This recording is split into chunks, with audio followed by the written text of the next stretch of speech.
So I moved to Westmeath in 1997. Westmeath has been so good to me. So, I only ended up there because my granny died, Sheila Humphreys, this Republican revolutionary, and left me 10 grand. And every other county laughed me out of it. Like, I wanted to go down to the sunny southeast. And they said, no way. And Paddy Murray in Castlepollard, the auctioneer in the shop, says, don't worry, I'm going to take that 10 grand from you. Community in Collins and it's been so good. Like, I was just an idealistic hippie at the time, saying I wanted to build my straw bale house, and I went up to Daly's shop in Collinstown, and they, they just took me in. They said, don't worry, there's a man who'll get you the bales, Billy Connell, and over there's another place, Bartlestown, where you'll get your bales. And then I needed plumbing, and I needed help with plumbing. I needed electricity. I did my own electricity in the straw bale house, so local electricians signed the form.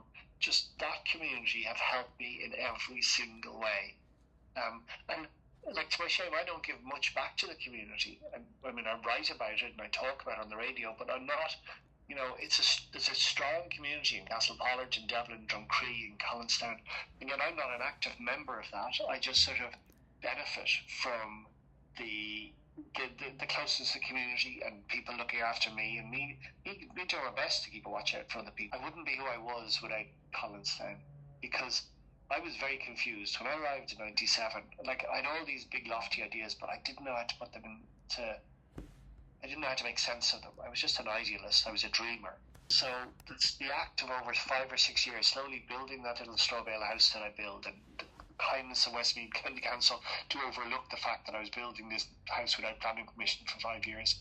And Loch Lane, that wonderful healing lake, every day swimming in that lake. God, no matter how confused you are, how lost you are, how misdirected you are, when it gets into that lake in Collinstown at the cut, and I'm healed, has been my healing land, my sacred land. And I write about these, all early Christian monks who used to find their hermitage in the wild, and that's what Collinstown has been to me. Collinstown, Castlepollard, Devlin, that community. I've been sick over the last hour. I had prostate cancer. More again, there it's local doctor in Cool surgery. It's the chemist in Pollard.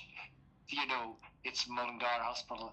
You realise that all the services are looking after you in your time of need and difficulty too. It's a really beautiful thing. Yeah, there's no rational reason for the feel and the energy that's in 4, but it's definitely ancient. The minute you enter it, you just in Collinstown or Pollard, they're modern cities, towns. You understand them, but once you go past the sort of, what's it called? Almost the force field of 4. Okay, I've dropped out of the 21st century. It's gentle, and Jane O'Reilly and her tea shop is sort of keeping that up, as is Ita and in her pub and Beezy and hers.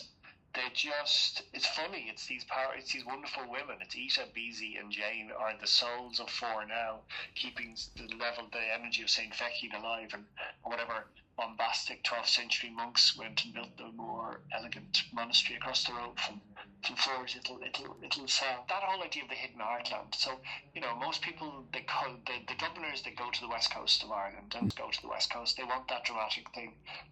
The charms of the Midlands are more subtle. So glad for it, because we don't get the hordes. And that concept that when Fáilte Ireland talked about the hidden heartland and said, yes, you can go to the Cliffs of Moher and you can try and get a selfie with 12 other people in front of you, or you can come to hidden heartlands. You can take a photo, there's going to be no one else. You're going to have it to yourself, that little stretch of the Shannon or the Ineal or 4.